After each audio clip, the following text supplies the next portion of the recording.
Welcome to Penrose Learning, where we make understanding easy. In this video, I will show you how to change your App Store region to Korean. First, open the Settings app on your iPhone or iPad. Tap your name at the very top of the screen. This action will take you to your Apple ID profile settings. Make sure you have completed any necessary tasks, like spending your account balance, before moving to the next step.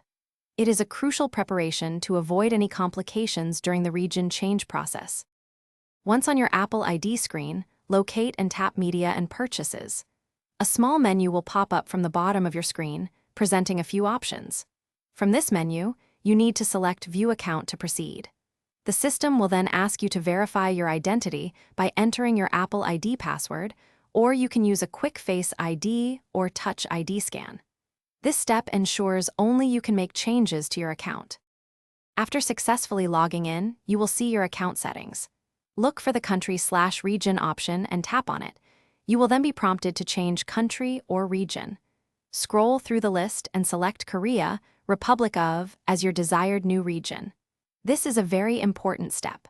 Before moving forward, please read the new terms and conditions carefully. Understanding these agreements is essential for a smooth transition. Now, you will need to input your payment information and a billing address for the Korean App Store. If you do not have a Korean credit or debit card, you can often select none for the payment method. Crucially, you must enter a valid Korean address, including a specific street name, a city, and a 5-digit postal code. Accuracy here is vital for the change to be approved. Double-check all the details you enter. Thanks for watching. If this was helpful, leave a like and consider subscribing. See you next time.